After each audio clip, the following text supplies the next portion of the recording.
नमस्कार दोस्तों, जरा एक पल के लिए सोचिए, क्या हो अगर मैं कहूं कि हमारे देश की असली आबादी 140 करोड़ नहीं बल्कि सिर्फ 119 करोड़ है। जी हाँ, ये कोई जादू नहीं बल्कि एक हकीकत है जो जल्द ही सामने आने वाली है। इसे अनौपचारिक रूप से कहा जा रहा है ऑपरेशन गांडीव। जैसे महाभारत में अर्जुन का गांडीव कभी निशाना नहीं चूकता था, ठीक वैसे ही सरकार का ये डिजिटल सिस्टम भी अचूक है। नेटग्रिड और एनपीआर का ये जाल इतना स्मार्ट है कि इसमें हर वो व्यक्ति पकड़ा जाएगा जो या तो फर्जी है या फिर घुसपैठिया। पूरी कहानी का हीरो है नेटग्रिड। इसे आप भारत का मास्टर ब्रेन समझ लीजिए। ये चुपचाप आपके बैंक, ट्रेवल और फोन के डेटा को जोड़ रहा है। अगर किसी ने झूठ बोला तो ये सिस्टम पलक झपकते ही उसे पकड़ लेगा। है न कमाल की तकनीक।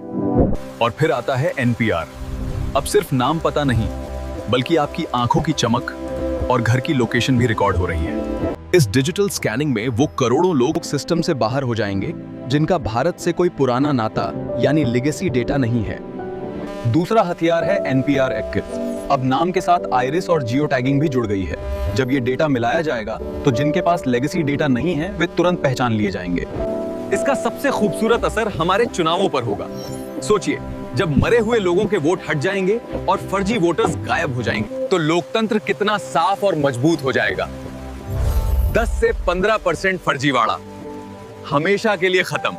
अब आप सोच रहे होंगे कि ये कब होगा, तो जवाब है 2026 तक, ताकि 2026 के परिसीमन से पहले जब नया सवेरा हो तो सब कुछ साफ सुथरा मिले। लेकिन दोस्तों, ये राह इतनी आसान नहीं है। सबसे बड़ी दीवार है कानूनी पेच। सुप्रीम कोर्ट ने निजता के अधिकार को मौलिक अधिकार माना है। एक्टिविस्ट कोर्ट में ये दलील देंगे कि बैंक, ट्रैवल और फोन का डेटा लिंक करके सरकार जासूसी स्टेट बना रही है। साथ ही भारत के करोड़ों गरीब और आदिवासी जिनके पास कागज नहीं है, अगर वो तकनीकी गलती से बाहर हो गए तो कोर्ट में मुकदमों की बाढ़ आ जाएगी। दूसरी चुनौती है सामाजिक अशांति। और सोचिए, तकनीकी त्रुटि। इतने बड़े डेटाबेस में अगर 1% भी गलती हुई तो 1.4 करोड़ लोग प्रभावित होंगे। अगर किसी असली नागरिक का राशन या वोट गलती से कट गया तो ये मानवाधिकार का बहुत बड़ा मुद्दा बन जाएगा। इन्हीं अड़चनों को देखते हुए सरकार ने अपनी रणनीति बदल दी है।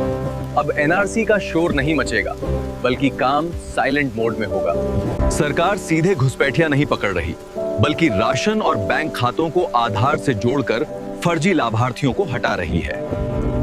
इसे आप एक झटका नहीं बल्कि धीमे जहर की तरह समझ सकते हैं। जब तक लोग विरोध करेंगे तब तक अवैध नागरिक अपने आप सुविधाओं से वंचित हो चुके होंगे।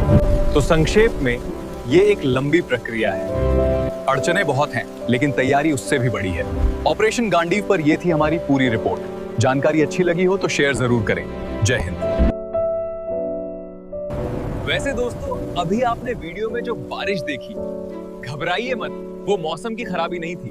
वो तो बस एक इशारा था कि कैसे ऑपरेशन गांडीव देश की सारी गंदगी और फर्जीवाड़े को धो रहा है। अब देखिए, मौसम भी साफ है और जल्द ही देश की तस्वीर भी इतनी ही साफ और चमकदार होगी। अगर मेरी बातों ने आपके दिल को छू लिया है तो सब्सक्राइब, शेयर, लाइक करना मत भूलिएगा ताकि हमारा ये रिश्ता ऐसे ही खूबसूरत बना रहे।